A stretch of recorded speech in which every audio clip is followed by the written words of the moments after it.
Hey, everybody, welcome to another episode of Movie Season. Today, we're continuing our top 100 movies of all time. Today, we'll be covering 90 through 81. I'll go ahead and start. My number 90 movie of all time is a movie that I think doesn't get enough credit for what it did and just how entertaining it is for a movie that honestly doesn't have hardly any actors in it. It's focused on one guy 90% of the movie, and that's Castaway.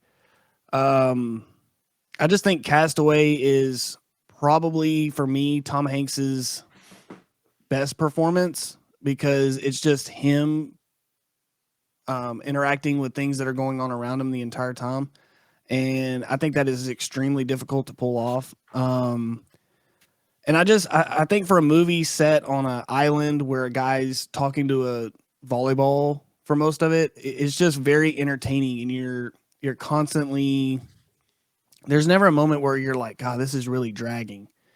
And I just think that's a testament to Tom Hanks and just how good this movie is. Yeah, I like Castaway. It's one of those weird ones though. I don't catch myself rewatching it a ton.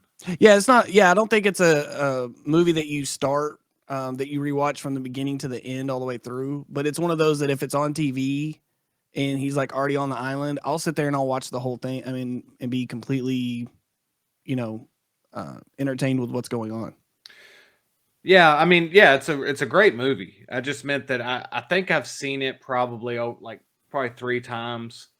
I mean, it's a great movie. Don't get me wrong. Yeah. It's just one that again I'm never sitting there and I'm like, man, I'm really in the mood for Castaway. You Yeah, know, and I'm kind of the same way. I agree with you on that. I'm kind of the same way. But again, it's one that I felt I had to put up there just because it's so good.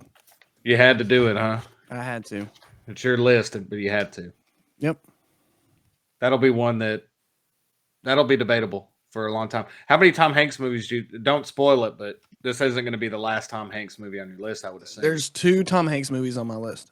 Only two? I know, and I'll get into when I come to his other one, which is farther down the list. My goodness. Yeah, That's wild, man. yeah, I know. It's one of those that you don't really think about until you're sitting there and you're like, God, I don't have really much Tom Hanks on here. But That is truly, truly wild. yeah, All right. You know what's crazy is I hope that I don't accidentally mention something I already mentioned in 100 through 91. well, if you had your list in front of you, I do have my list in front of me, but I have a lot of scratch outs. oh God, All right, so no, so we're on number 90. yeah, All right, number 90 for me, man. I have to put this on here. Is it one of the 100 greatest movies ever made? Absolutely not. Is it a great movie? Absolutely not. Is it a movie that I love very much? Yes. And it had to be on the list. And I'm just trying to figure out where to put it. And I feel like this is a great place to put it. So number 90 for me is Good Burger. The reason Good Burger had to make the list, man, is because I truly think it's still hilarious today. Like normally a movie that I really liked when I was a kid, I probably won't add it on a list like this just because I'm like, well, that was just kind of nostalgia or whatever. I'm telling you the honest truth. Like this movie is still really, really funny. It's still really good. I still quote it to this day. I think it's got a lot of cool cameos. Sinbad is great in this. It's got a cameo from Shaq. It's got Carmen Electra. It's got one of the great family movie villains of all time, and Kurt. yeah. I mean, I could do a whole episode on Good Burger, so that's how I knew it had to be in the top 100. And I'll be honest with you, if I'm talking about terms of rewatchability, like if anybody ever said like, "Hey man, let's watch Good Burger," I would always say yes to that. Mm. So that means it's something that I would still watch. And again, man, you got to show respect to Keenan and Kel. And yeah, so Good Burger for me at number 90. Well, and I think this is one of those movies that we kind of talk about that, for whatever reason, it holds a special place for us or for you in this instance. And yeah, it's not going to win any awards or anything like that, but there's just certain movies that you're going to gravitate towards more than others, uh, and I will say this for a kids movie, I think this is one of the funnier kids movies out there. Kurt as the villain is just like he's insane in a good way. And then Sinbad, his little cameo is fantastic. Um, I really love Sinbad when he does like little cameos and stuff in movies. I always feel like Yeah. that's when he's at his best. But Well, I yeah, tell you, this movie, it gets dark too, because not only is Kurt putting in things, chemicals to make the burgers bigger at his place, he's also poisoning Good Burger's secret sauce with shark poison. He also sends Keenan and Kel to an insane asylum.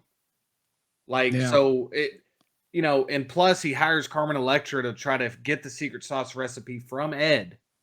So again, just one of the great villains, man. And again, just a cool buddy movie. It's like a real fun buddy movie to me. And like I said, if this movie didn't hold up still, it probably wouldn't have made the list, because like I said, nostalgia is a very powerful thing.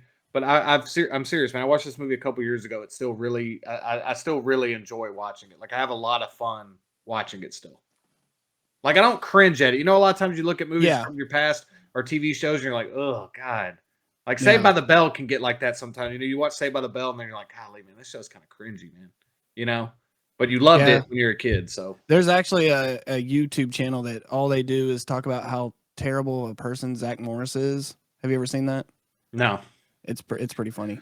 Well, very cool, man. So number 89 for me is kind of a buddy movie too. More of like a horror / thriller.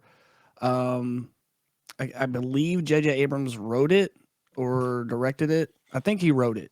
And that's Joyride. Paul Walker and Steve Zahn. This is one that we talk about rewatchability. I can watch this at any time, and especially around late September, early October. These are the kind of horror movies that I love. I love ones that one little comment by someone or just one little thing that happens all the time during your daily commute or whatever, and it turns into a horror scene, and I just love that. I think they do a great job of having that suspenseful, those suspenseful moments, and also having that great like comedy between Paul Walker and Steve Zahn. Steve Zahn's great in this. And I also think part of what makes it great is, you see truck drivers all the time, but you never really like see their face. You know what I mean? So you see them all over the roads.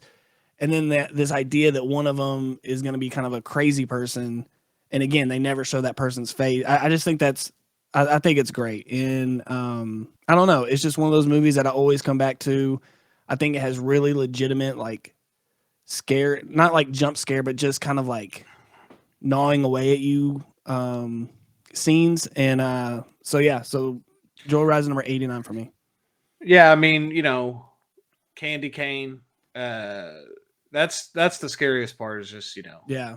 And what's funny is that the whole movie is like a prank gone bad, and like, what's so funny is how mad the guy gets over Yeah, it. I think we'll agree. He takes it a bit too far. Now, does he just get embarrassed or something? It's been a while Yeah, since I've watched it.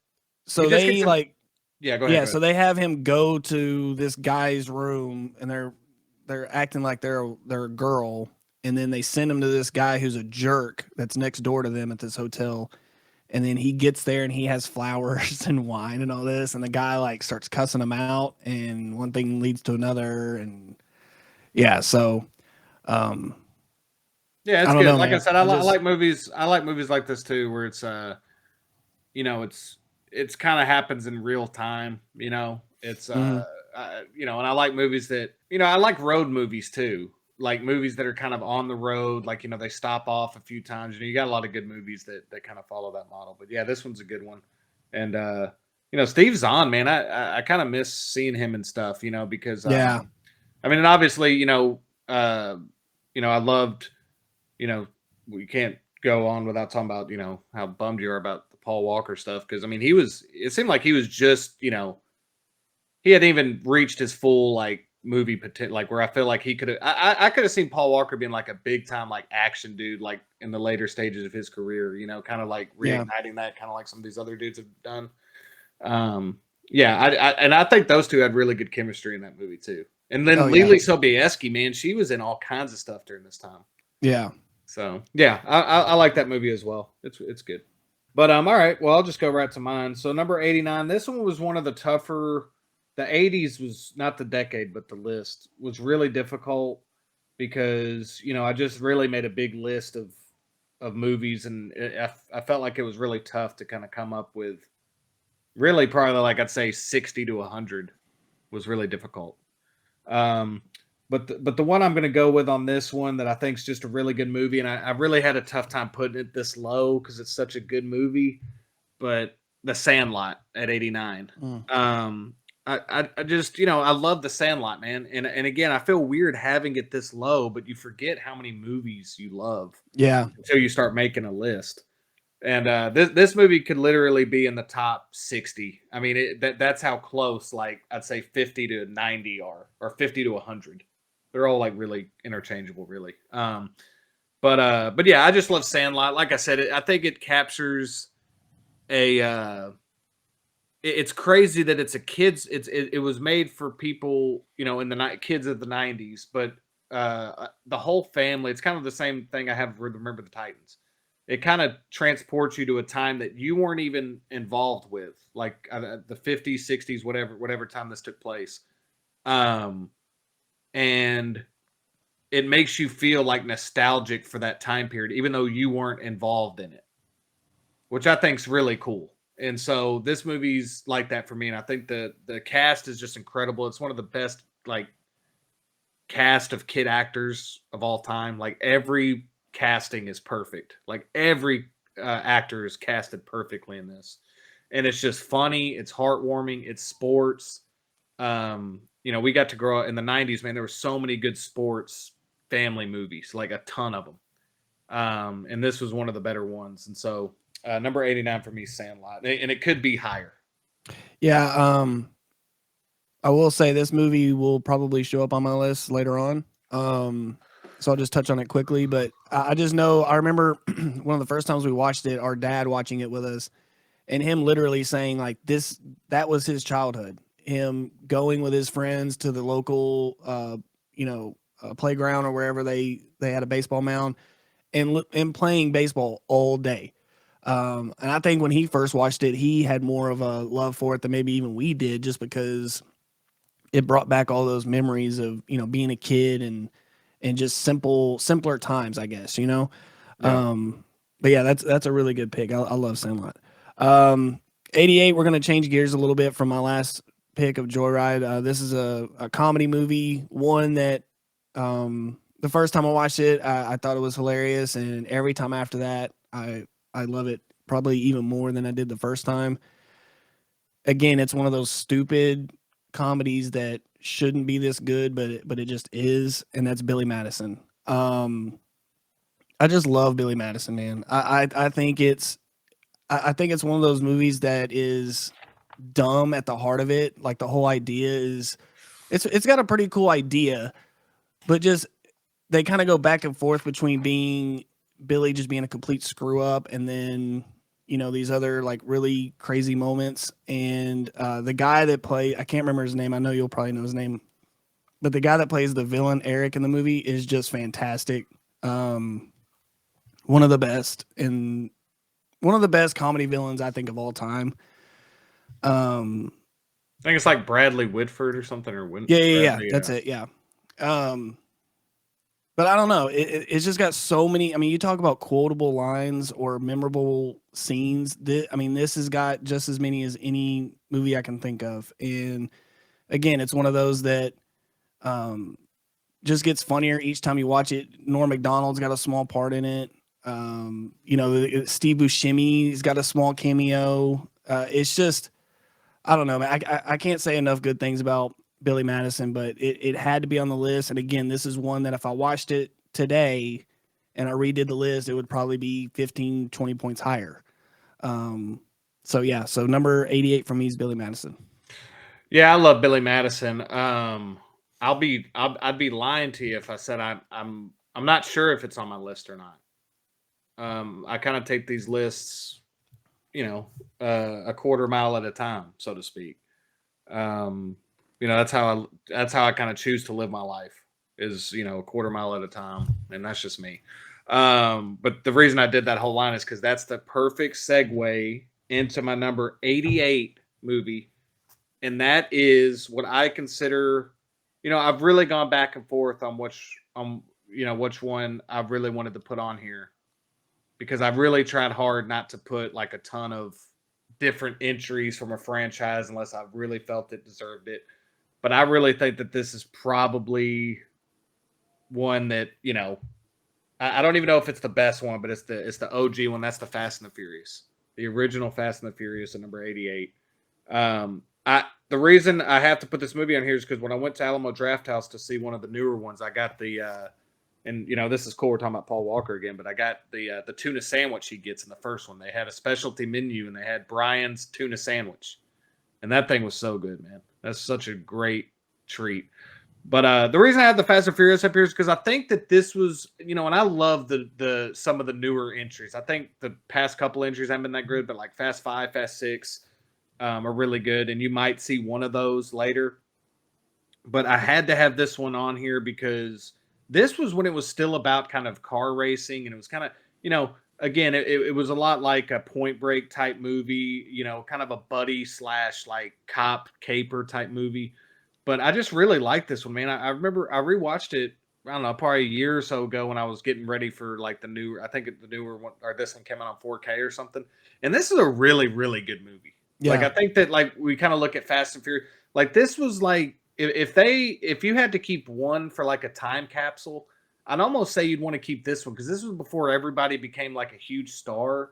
And I just really liked it, man. I thought like the performances were really good in this. Like when I rewatched this, like Vin Diesel is fantastic in this one. Yeah, I agree with that. I think this one, again, I think simplicity is king in this one. It's just, I wish they would kind of go back to that. I wish they would just make a Fast and Furious where it's just about racing. They'll never do that, but yeah, I remember watching this in theater, and it was the biggest movie at that time for a while. Everybody in the theater, like once you got out, people that were driving Mustangs all the way down to people that were driving, Kias were like revving up their engines in the parking lot and like speeding out. Yeah. It was crazy. I worked in a movie store that sold magazines and stuff like that, and we couldn't keep those like import tuner magazines. We couldn't keep them on the shelves. Like as soon as we put them out, they'd be gone. Yeah, it kind of became like this thing where like nobody at the time knew, it was definitely had a big cultural impact because there was so much of this afterwards. Like you started seeing like Need for Speed Underground come out. You started seeing, all these video games like coming out where like you could soup up the cars, and yeah, I just think that it kind of was like a big cultural moment. And again, the newer, there's some really good ones in the whole franchise that I really enjoyed. But when I really was thinking about like, man, what's my favorite Fast and the Furious? And this one and one other one were kind of the one that kept coming to my mind. And this one also has Race Wars in it, which I think's Race Wars. I'd kind of love to see more of Race Wars, yeah. And so, but yeah, I just like this movie. I mean, the more I'm thinking about it, I really like. I love the whole storyline, the cars. It's just a really cool movie that I wanted to have on here. We'll move on real quick, but that's my one complaint with this movie is I think they should have spent more time at Race Wars. I wish Race Wars would have been, 15 minutes instead of 5. Yeah. I just think that'd have been really cool. But, all right. So number 87 for me is a movie. It was my first introduction to one of my probably my favorite director, right now. It was a movie that someone that I worked with told me about. Wasn't sure what I was getting myself into, and it's just one of those that kind of stuck with me even to this day. I just still think about it from time to time. And that movie's Memento. Christopher Nolan's not his first movie, but his first like wide release movie. Guy Pearce is a guy that I really like. I feel like he's underrated as an actor, and this movie is just one of those that, yeah, I'm probably not going to put it in every month or something, or maybe even every year. But when I go back and revisit it every few years, I'm just reminded just how smart it is. I think it does a very good job of being smart without making the audience feel stupid, you know, and they have these little things where like you kind of catch it midway where half the movie's going in one direction and the other half is going reverse. And I don't know, I think it's just a really cool way to present a movie about a guy that has amnesia, like his thoughts aren't in the same place at all the time. So they kind of did that with the way they shot it. And again, Christopher Nolan, I'm just a huge fan of his work. There's not another director that I get as excited about as I do when Christopher Nolan comes out with something new. So this had to be up there again. I know it's not for everybody because it can be kind of confusing at times, but I had to have it up there. Number 87 for me is Memento. Yeah, I mean, I like Memento. I think it's good. You know, I know it's not going to be on. I knew it wouldn't be on your list. Yeah, I mean, you know, if you take a look back here, I got a couple Nolans back here. Oh, that's right. I'm a big fan of Nolan too. He's definitely, you know, it's hard. Not as big as me though. Not as big as me. So. Well, I mean, I wouldn't. You know, again, it's all. You know, it's all subjective. You know, at the end of the day. But yeah, I'll give you that. I guess. I mean, I got. You know, if I had to make, you know, maybe one day we'll do a director's list or something. But yeah, I like this one. You know, I do think though. How do I word this without coming across like I think I'm smarter than the movie? I do think though, after the first watch, like when I rewatched this one, I feel like it does lose me, like it loses its effectiveness the more you watch it. I'll put it that way. Like the first time you watch it, it's like, my God, like this movie is so great, man. This is an intelligent movie, and it still is. But you know, and again, I don't want to talk too much about this one, but unlike this one right here, I feel like it loses a little bit on rewatches, if that makes sense. Still good. Yeah, I don't think it's as rewatchable as some of his other ones, but yeah. It's good. I mean, I don't have an issue with it. It's definitely not on my list. It's definitely towards the bottom of like my Nolan filmography for sure. But you know, that's just me. You know what I mean? Yep. What do I know?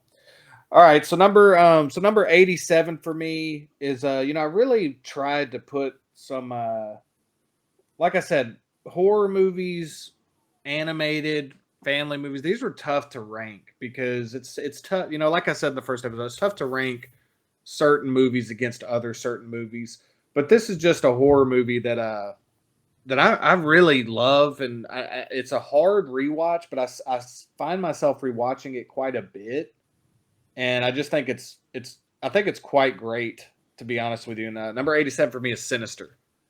You know, Ethan Hawke's amazing in this movie. And I think that Scott Derrickson like really directs the hell out of it. I think it has some of the scarier imagery that I've seen in horror lately. I think it still holds up. I've rewatched this one a bunch of times. It scares me every single time. I think it loses a little bit towards the end. I will say that that's a complaint I totally hear and totally agree. But the first 2/3 of this movie are perfect. Like they're truly perfect. And if you haven't seen it, you know, it's been a while, but it's a little spoiler alert here. But when it basically gets to the part where like the dead kids are like running around the house, like sneaking up on Ethan Hawke. Yeah. That's when it loses me a little bit. But the first 2/3 of this movie, when he's just having his whiskeys, rewatching the tapes and stuff, I think it's just near perfect horror film. And again, it's just one that I find myself rewatching quite a bit, and I really enjoy the performances. I think it's creepy as hell. So Sinister, 87. I'll be honest, I thought this would be way higher on your list. I thought this would be top 30. Oh God. Yeah, I mean, well, I just know how much you talk about how much you love this movie. Yeah. And again, horror is one of the harder ones I think to rank because I think most people automatically think like, oh well, if you have this horror movie ahead of this one, then you must think it's scarier. Well, not necessarily. You know, like there's horror movies that I don't think are as scary as other ones, but are way better. You know what I mean? Yeah. But yeah, Sinister is one of those that we saw in theater, and it was just like the whole time you're just on the edge of your seat. And you know, once he starts breaking out the tapes, you're like, God, don't watch the tape. But again, it's one of those things where you know that something's going on, something sinister is going on. And but Well, let me I agree with you. I think Ethan Hawke yeah. is fantastic in this. Well, let me say this. I mean, again, you know, there'll be stuff ahead of this, and this is the last time I'm going to say it because it's so annoying when I repeat this. But I'm just going to say this one last time, and then I won't say it again. Just because it's 87 and another movie might be 51, I actually might think that this one is a much better movie than what's at 51. It was just like I said, it was real one Right. of It's the what top you one of the top things was like rewatchability. This is kind of a seasonal watch for me, even though it's not a Halloween movie. It is still kind of seasonal. Like I kind of tend to watch it around Halloween time. Um, but yeah, it's great. It definitely could have been higher. And in fact, I'll probably regret having it this low later on when I pick another horror movie ahead of it, and then I'm like, well, wait a minute. I and then like you'll bring Sinister up and then better. you'll say the thing that I'll you say this said thing you again. swore to the people I'm you not gonna never. say it. I won't say it again. You'll text it to I me. think. Yeah. All right. God, I'm gonna be over. I can't believe I have it at 87. I should have had it higher. Oh my I god. almost kept that comment to myself because I was like, God, dude, he's already No, you're right one of those though. that Here's what we're gonna do. I'm gonna scratch it no, out. No, I'm kidding. Go ahead. Go no. ahead. All right. Number 86 for me is a movie that at the time that this came out had one of the biggest stars of the mid to late 90s. Really for a while he was kind of the action guy for like a decade. I mean, he was everything he put out was just making tons of money, was really good. And that movie's Independence Day. Will Ferrell, or not Will Ferrell, Will Smith. What? It would have been a little bit different with Will Ferrell, I think. Yeah. But yeah, Will Smith, and I just remember this is one of those movies that I'll never forget us going to the theater, seeing it as a family summer movie, and just how like up until then you really hadn't seen a movie like that had that kind of special effects, that had that kind of, I don't know, just scope, I guess is the way I would put it. But this movie still holds up. Like a lot of the CGI, I think still is pretty good considering it came out, 20 something years ago. And it's just got great performances throughout. Jeff Goldblum's great. Randy Quaid is the crazy conspiracy guy. Hell, even Harry Connick Jr. And the small parts that he's in was fantastic. So this is just a movie that will probably always stay somewhere in this range, but I have to have it on a list like this because it's just, oh, and again, Bill Pullman. But again, it's just got so many great moments, and the fact that it holds up so well so many years later, I think is what'll keep it up here for the foreseeable future.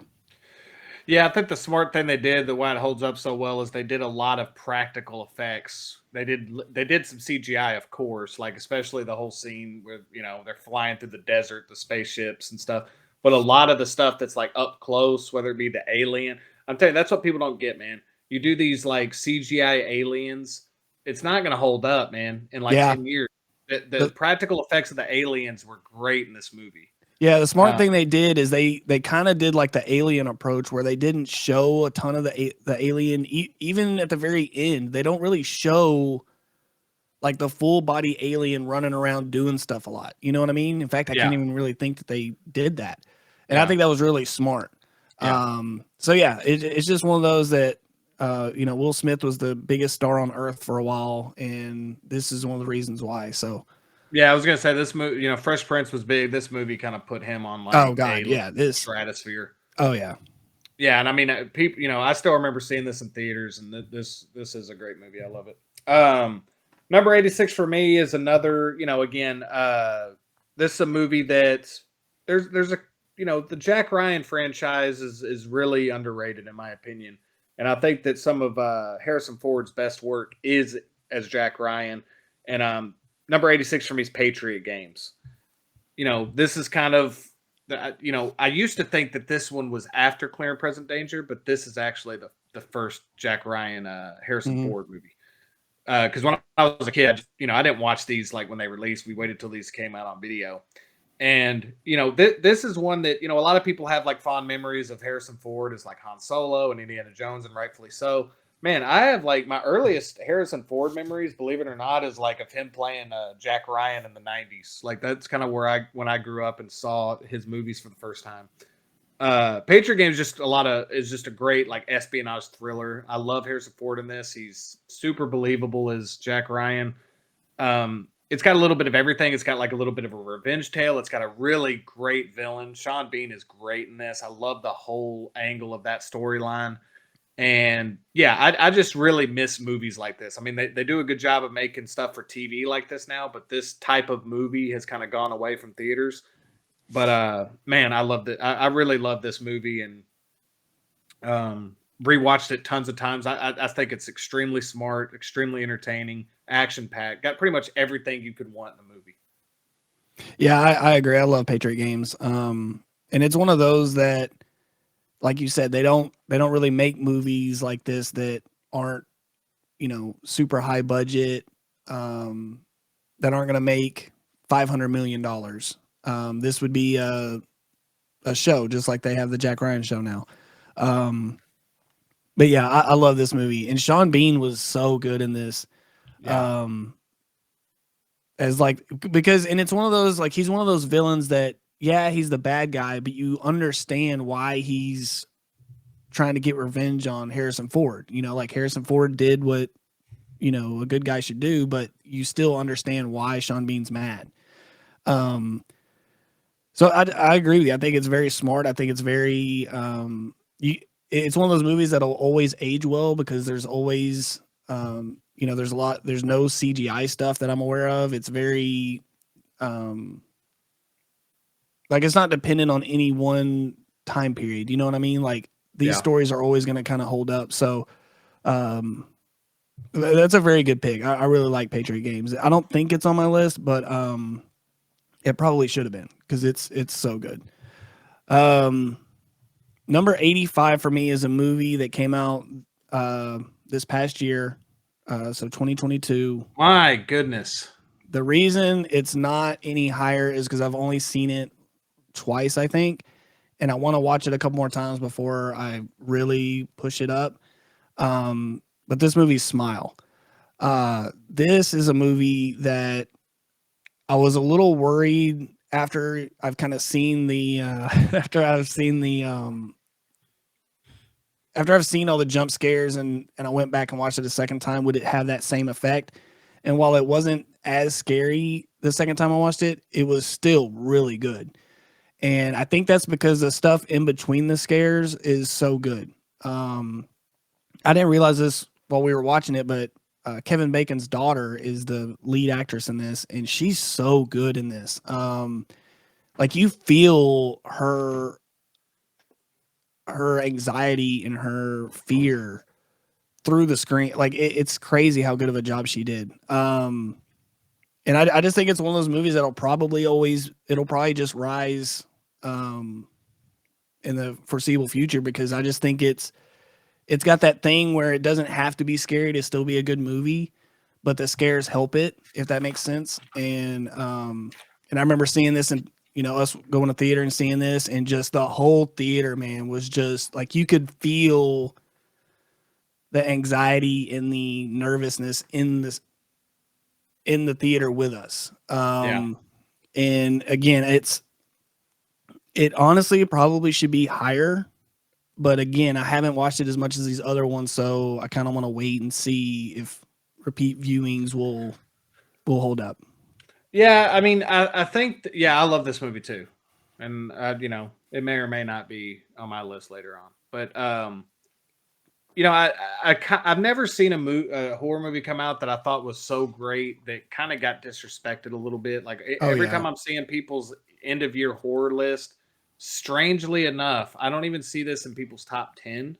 And it's either A, they didn't watch the movie, or B, they watched it on streaming by themselves during the day, weren't, half paying attention, half looking at their phone. I'm just telling you, this is by far one of the better horror movies that have come out in recent memory. It's not only extremely scary, the performances are great. The whole storyline is fantastic. Some of the imagery I've never seen in a movie before, and I've seen a ton of horror movies. and it was so much fun, but also so scary and it's very hard to strike that balance of like, there's this big push for horror movies right now. It's like, how terrible can you feel after you leave the theater? Yeah. Or it's like, hey, tongue in cheek, we're just having fun. This strikes a balance of being entertaining, fun, and extremely unsettling and scary without making you feel like crap after you leave the theater. You're on like a high. Yeah. You're like, golly, man, that was incredible. Like this movie just keeps hitting you over and over and over again. But yeah, great pick. I mean, again, it is on my list. I'll just say, and I'll talk about it briefly when it comes up. But yeah, it was definitely my favorite horror movie of this past year. Not even, I mean, it really wasn't even close. I mean, this was definitely number one. I'm sorry, I keep expecting you to say something, but I keep forgetting to just go right in my other pick. All right, so number 85 for me. I think this is the first animated movie I've had. I think so. Yeah, it is. Yeah. Okay. I just want to make sure. Again, animated was difficult for me because I don't, I watch animated movies, but again, I've almost did it again. Here we go. Number 85 is Ratatouille.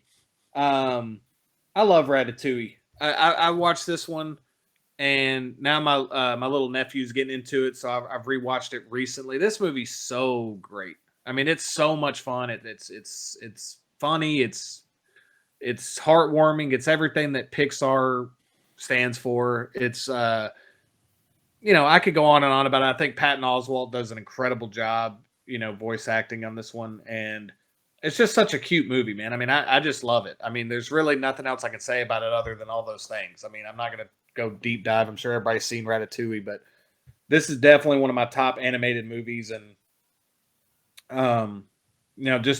it's 85 because, again, it's kind of tough to rank it against a Patriot Games, but it's a lot of fun. I love it. Yeah, that's all I can say about it. I mean, I don't really know what else to say other than that.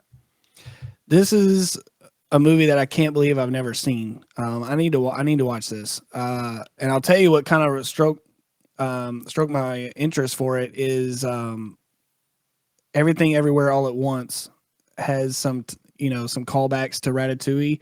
Yeah. And it's just like, after watching that movie, I was like, God, dude, I've got to watch Ratatouille because I know it's one that I'll love because those early Pixar movies were just so fantastic when they were releasing like one a year or something like that. So I've got to check this out. But yeah, I know that you're a big fan of this one, so I'm not surprised that this is on your list. Yeah, and I have a handful of animated movies on here.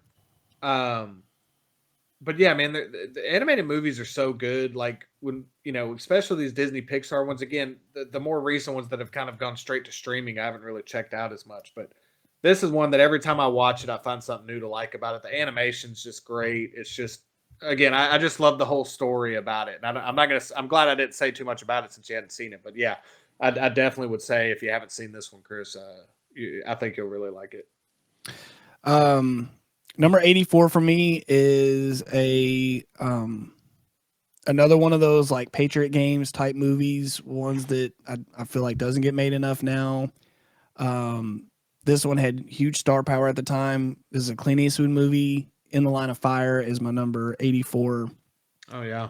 This movie is just, I mean, you talk about like suspense and tense situations. This movie has it throughout. And John Malkovich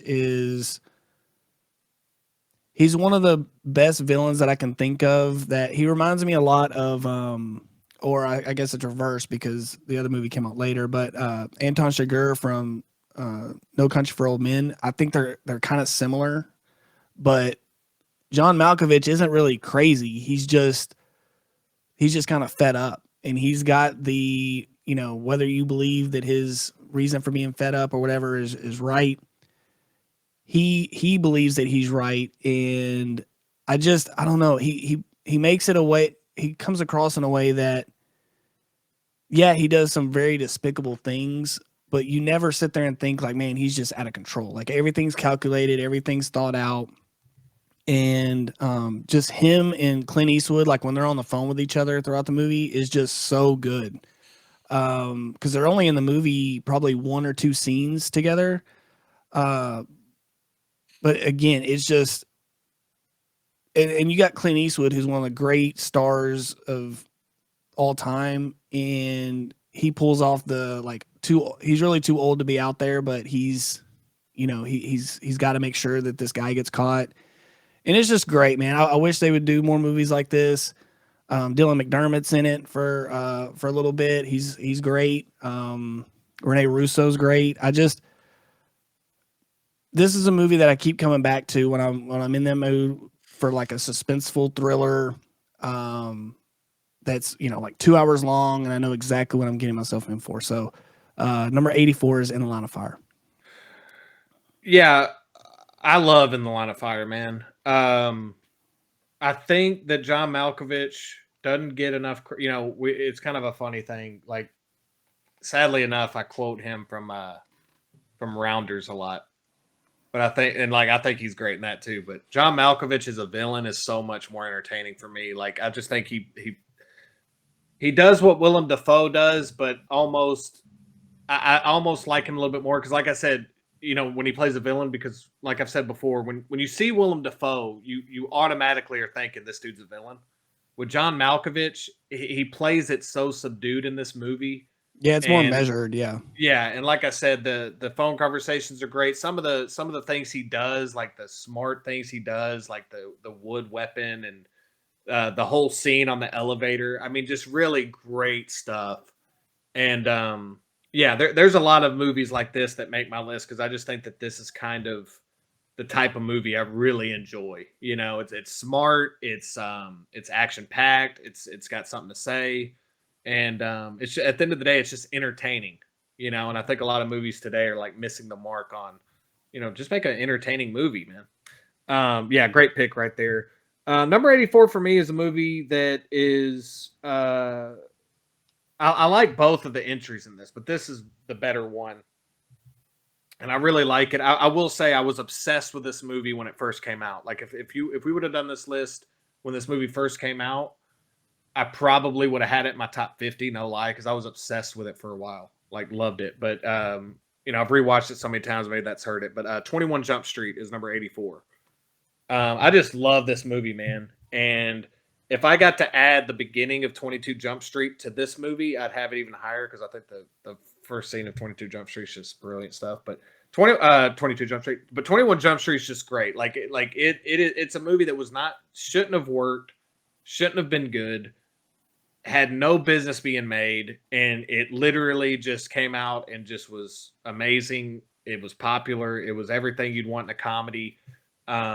Jonah Hill and Channing Tatum were fantastic in it. It's got a lot of good cameos, you know, not even cameos, like side characters, you know, Jake Johnson, Dave Franco. Dave Franco's so good in this. Dave Franco's fantastic in this, and so is Rob Riggle. And again, I hope everybody's seen it, but I guess spoiler alert. But the way they integrate the original cast in this is just next level, great cameo. Like, it was amazing how they did that. And again, man, I know I've said it a bunch, but it's not only laugh out loud funny, but it's a good like cop movie too. And I think it's also a good high school movie. So for them to make three different really good movies, they made a good comedy, they made a good cop movie, and they made a good high school movie. Sorry, thank you. I love it, man. And like I said, 5-6 years ago, this would have been higher. I've seen it so many times now, I think, that maybe it's hurt it a little bit. I don't know. But 21 Jump Street, number 84. Yeah, it's a very good pick, man, for all the reasons you said. And I think it does one of the best jobs of, like you said earlier, incorporating the original cast without making it too, you know, like it's just like, oh, we passed, you know, Linda Carter on the street or whatever. Wonder Woman did that. Yeah. Or, you know, or we bumped into them at the supermarket. Like, no, this was the best way that they could have done it. So yeah, so I love 21 Jump Street as well. And like you said, both of them I think are pretty similar, but I do think the original is better. If I had to choose. So number 83, I initially thought you were going to talk about this movie that I have at 83. Why? This is a movie that because there's two of them. We both saw this in the theater. I think we were both huge fans of it. I doubt it'll be on your list, but I thought it was one of those that when you started naming off things, I was like, okay, it's not a comedy, but it's one of the best action movies that I've seen. If you're talking about just straight like choreography and all the things that make action movies great, and that's Raid 2. If we did this list the year that it came out, this probably would have been top 30 for me.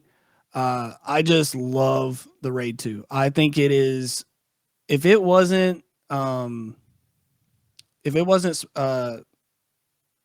in a foreign language, if it was just, you take everything from that movie and you just make it English, this movie would have been one of the hugest action movies in the last 10, 15 years. The fights in this are insane. It makes you feel like you're in the movie, like you're there with them getting hit when these people are getting hit. I mean, it's choreographed, of course, but it doesn't look it looks like these people are really hitting each other, kicking each other. A lot of people prefer the first one, Raid Redemption, over this one. I think this one's better because it's bigger, but it also has, to me, a better story. This one's way better than the. Yeah, I agree. I think that this one's got a lot more going on, and it kind of goes more in depth of like the criminal underworld and I guess China or Japan. I'm not exactly sure where they're at, but man, I love this movie, and it's one of those that I can watch the fight scenes all day. Because it kind of does that thing that John Wick movies kind of do for me a little bit, though, where after you see someone get kicked in the face 20 times, it kind of loses a little bit. But I think this movie does a better job of just kind of mixing up its action. Like they'll have one-on-one fight here, and then they'll have like 20 dudes fighting each other here, and then next thing is a car chase. I love the way they mix it up, and I'm hoping that they do a third one. I can't imagine them not, but we'll see. So number 83 for me is Raid 2. Yeah, this one didn't make I really like Raid 2 as well. I'm guilty of this too. I mean, I think, you mentioned if it would have been, an English version of it, it would have been bigger in the States for sure. I think that's the kind of thing that I feel like people are starting to come around to over the past like 5 years, is not being intimidated by subtitles. Squid Game helped that a lot. Yeah. And also I think that people watch at home, they watch because the sound design, I'm just gonna be honest, the sound design on some of these modern movies, man, are awful. Yeah. And you have to have the subtitles on, even for an English speaking movie, and you speak English, because you can't, the music in the again, I could go on about it, but so I think a lot of people are already having the subtitles on during English stuff now. And so I think that's helped with kind of coming around to this. And plus, like you said, it coming straight to streaming, watching stuff on subtitles. I'm guilty as the next person. I definitely wish I've seen more like foreign films from different places, but this is one that I definitely think did really well, considering. I mean, this doesn't have any big star. Again, I'm talking about in the United States, no big stars really, and it still just kind of had some of the best fight choreography out there. So.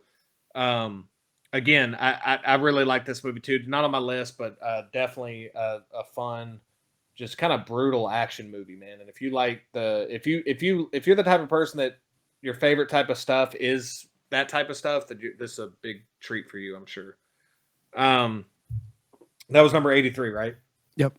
All right, so number 83 for me is again, it's one that I wasn't really sure where to put it. I knew how much I liked it, but I just wasn't sure, where I could put it. I didn't want to put stuff too similar together. But this is one that I just think's really, I rewatch it a lot, and my mom's a real big fan of this movie. I've seen it a bunch of times because this is just one of her favorite movies. But Something's Gotta Give is number 83 on my list. If you haven't seen this one, it's Jack Nicholson, it's Diane Keaton. It's even got a little bit of Keanu.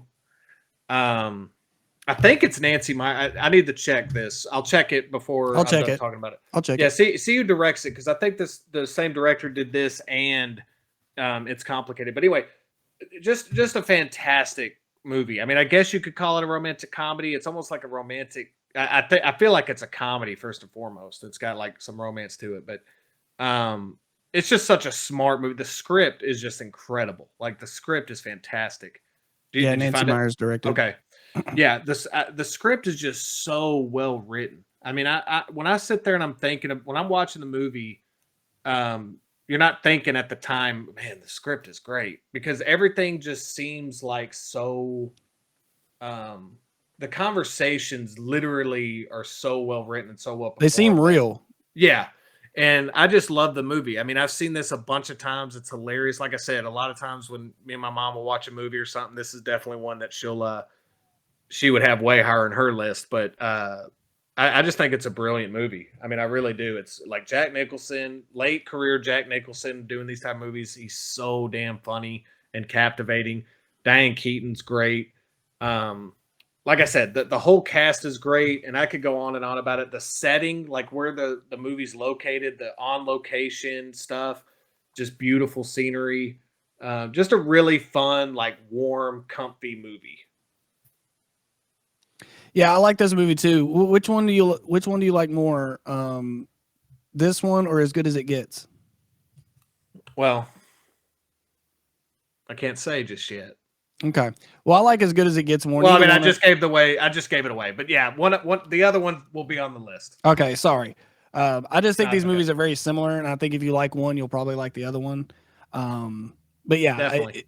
it's one of the like Jack Nicholson's had an amazing career, but one of his best attributes, I think, is being able to just play just about any role in any kind of movie. You know, Yeah. he can play a scumbag like in The Departed. He can play a romantic interest like in these movies. He's just so good, man, and I think that's what sets him apart from some of these other people as they get older in their career. But yeah, that's a good pick. All right, so for me, number 82 was a huge movie when it came out, summer blockbuster. I still remember going and seeing it in theater. The leading guy kind of had a hiatus from Hollywood for a while, not his fault, but he's finally starting to get back into the limelight, and that's Brendan Fraser, and the movie's The Mummy. I was wondering what this was going to be. I was like, what could it be? But yeah. I just think that if his career wouldn't have been derailed, and again, not anything on him, he would have been what Chris Pratt is now. Like Chris Pratt was doing the roles that Brendan Fraser was doing in the late 90s. But the Mummy is one of those movies, those CGI driven movies that still looks really good, and they didn't overdo the CGI to where everything that's not green screen looks out of place. Like you can tell that they spent a lot of time in real locations. They made it look like real locations, and I just love everything about this. The chemistry between him and Rachel Weisz is one of the best I've seen in a movie like this. And you know, they even have I don't know the actor's name, but the guy that's like his he's like the sleazy guy that is constantly like backstabbing everyone in the back. You know what I'm talking about? Mm-hmm. He's great. I just love this movie. It's got the perfect mix of action and comedy that I can think of. He almost plays kind of like a Kurt Russell type character in this, you know, the ones that Kurt Russell made famous years before. And I just love this movie. This is one that'll always probably be on my list somewhere in this range. But it's one that I could pop in right now and just sit there and watch the whole thing and be completely entertained, just like it was the first time I watched it. So number 82 for me is The Mummy. Yeah, I really like The Mummy. It's with everything you just mentioned. I mean, it's a great, just fun blockbuster. It's also got some cool, you know, again, the effects. Some of the effects don't hold up, but oddly Yeah, I enough, mean- in the first one, it actually looks pretty damn good on a rewatch, as opposed to the Scorpion or the Scorpion. Yeah, the King, second one gets pretty bad as far as the CGI. Yes, I would say so. Yeah. But was that Can I move? Am I on Yeah, yeah, 82 now? Okay. yeah. Number 82 for me is Uncle Buck. Mm. I think, and the reason I'm saying Uncle Buck is not like because I think that for me, I love it. I've rewatched it. I think it's a really good movie. I'm not say it's not one of my um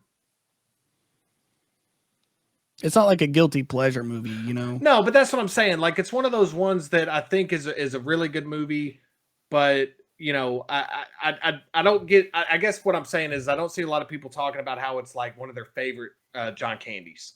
And so for me, again, maybe I misspoke. I shouldn't have said it wasn't a great movie. I just meant it could have been higher if I didn't have a couple of issues with it.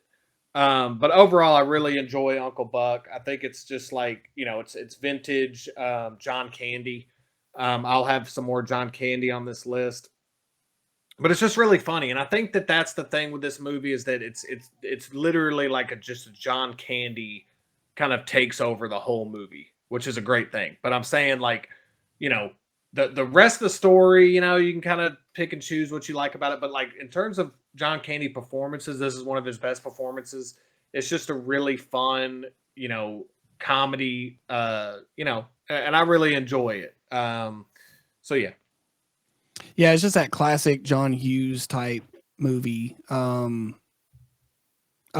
really love Uncle Buck as well, and I think it's got those like really heartwarming moments in it. That kind of makes it more than just like a dumb comedy. But this movie is a perfect example of just how great John Candy was. Is that he could take a movie about just about anything and make the character lovable and make the comedy so natural. Like he's not doing anything crazy. He's not doing any voices or anything, but it's still just so funny. Yeah. And they do like physical humor, but it's not like Chevy Chase where that's like 90% of what he's doing. You know what I mean? Like they mix in all kinds of different. Yeah, and I think that's what I kind of meant when I was saying it. Like, there's parts of this movie that I don't think work really that well. Like when I rewatch it, like I just think that like some of it like doesn't. Some of the scenes I just think don't feel like they kind of flow with the movie. I think feel like they kind of like put a couple scenes in there, especially when it kind of does the more like serious type of moments or whatever. But just in turn, like I really had to have this on here just because of how much I love the performance of John Candy in this one, and I think it's a really good movie. I just think that it could have been a lot higher on my list. Like when I originally made my list, I thought this would be a lot higher, and then when I had to rank it up against different ones, I was like, all right, I guess it can kind of fall in this area. Yeah. All right, number 81 for me is one of my favorite like buddy comedies. This is one of those movies that kind of shot both of them into like the stratosphere of A-list guys. And again, it was short lived, but number 81 for me is Tommy Boy. I just think it's so hard to find two guys that mesh as well as David Spade and Chris Farley. I just don't. That's so rare to find two guys that can have that kind of chemistry. And there's just so many scenes in this movie that just crack me up. And again, Chris Farley played the lovable idiot better than anyone. This movie and the other movie that they're in, Black Sheep, I had a really hard time picking which one. I think Tommy Boy is a better movie, but I think Black Sheep is funnier. Like from top to bottom, I think Black Sheep is actually funnier than Tommy Boy. But again, I think Tommy Boy was the first one. It was a huge success, and I also think it's got a little bit more of those like heartfelt moments for me. That's why it's up here. But again, man, Tommy Boy is just so. Just everything they do is just like it comes off like a natural conversation. Like one guy will throw a barb at one guy and then he quickly comes back and then they're onto something. And they make David Spade's character like he's way smarter than Tommy, but he's also kind of he's an idiot too. So I think they do a really good job of kind of evening them out. And this movie is just great. It's one of those that I could watch a billion times and still have the same feelings about it. So number 81 is Tommy Boy. Yeah, I love Tommy Boy. you pretty much said everything I would have said. I mean, I think that the chemistry between him and David Spade is like really what drives the movie. I mean, I Yeah. think those two guys were just comedic, just a powerhouse of a tandem there. And like you said, David Spade plays kind of the straight face type of role. Chris Farley, gets to do kind of, I guess you could say but I mean, again, we say it all the time, but without that contrast, it's not interesting, and David Spade does some stupid crap in it too. Oh, yeah. So yeah, I really like that one too. Number 81 for me, I just want to also say I really like Uncle Buck. Yeah, you just said that. I know, but I feel I don't know what I was thinking when I was like, this movie. I don't think this movie is really that good. I make some notes on here, and that was for anyway. But number 81 is one that I think a lot of people. Again, this is a genre I really love, and you'll see this genre throughout my list. This might be the first technically one I have. The high school movie genre, I'm a big fan of. Just always have been. I think there's a lot of great films out of this. This one's not one of my. I don't rank up there with like my top like high school movie, but I think that it's just one of those ones that I think's really kind of really smart, really fun, and one that I see myself rewatching at least like once a year, once every couple years, and that's Clueless at 81. I just think it's one of those movies that, it kind of just keeps holding up for me. Like I thought that it would kind of get old after a while because when I was watching it, when you watch it, it really feels like a 90s movie, like the look and the way they talk, the way the characters The music. talk, interact, the music, but it really does hold up quite well. And I just really, like I said, I'm a big fan of the genre, so you'll see more of this, but Clueless had to make my list just because I think it's a ton of fun. I think that it actually has a little bit to say as well, which is always nice without kind of beating you over the head with it. And again, man, it's got Paul Rudd, and Paul Rudd literally looks younger now than he did in this movie. So again, Alicia Silverstone, like you can, it's up for debate, like how much you can kind of deal with her in this movie. Like she definitely, but I think that's the point, like she's supposed to be kind of spoiled and obnoxious early on. And I think she plays the role really good. And like I said, this is just a really good high school movie that I think's a lot of fun and kind of one that's held up for me. Well, and I think high school movies in particular, I think they're going to hold up better than other genres because high school kids are, for the most part, going to have the same issues regardless of, the same issues they were having in the 90s or the same issues they're probably having now, like learning how to drive and, falling for your first crush and stuff like that. Like, I just think it's stuff that no matter who watches it or when they watch it, they can always relate to having those feelings at that time. You know what I mean? Yeah. But yeah, I Clueless is one of those that when I first watched it, I was like, man, this movie's kind of dumb. And then the more I got older and watched it more, the more I appreciate what it's doing. And I agree with you. I think this is a really good movie. It didn't make my list, but it's one of those like time capsule, like you like to say, those time capsule high school movies that you could always come back to. So, all right. Well, that was number 90 through 81. Was there anything, Justin, on my list that you thought would be higher? I'm trying to list them off real quick. So mine were Castaway, Joyride, Billy Madison, Memento, Independence Day, Smile. That was the one. I thought Memento would be higher. Like I couldn't remember which one you had, but I knew you were a big fan of that one. I thought that one would be. I thought that one would be higher. I didn't know where I thought it would be. I thought it maybe crack your top 50, maybe. But then I probably know you have some more Nolan movies, so you probably have to spread them out a little bit. Yeah, and I mean it's one of those things where, the 87 movie and the 55 movie, are they really that far apart? Yeah, that's probably not. But but like I said earlier, the one that I thought would be higher on your list was Sinister. And I'm surprised Good Burger was on there, but I'm glad it was because I know how much that movie spoke to you, especially when you were younger. So it spoke to me. It really did. It did. Sinister definitely could be higher. I'm actually a little upset it's this low. Now that you mentioned it, I wasn't thinking about it, but now that you mentioned it, I won't be able to sleep tonight over it. So that one's gonna sting. Yeah, knowing I'm that it gonna could've bring been- it up. I'm gonna Well, bring it up every what's episode, funny too. is I have another horror movie that'll the little segue into the next episode, but I have another horror movie that'll be in between 80 and 71. Mhm. That's not as good as Sinister, but it's higher. So that's going to be interesting. Yeah. Again, favorites.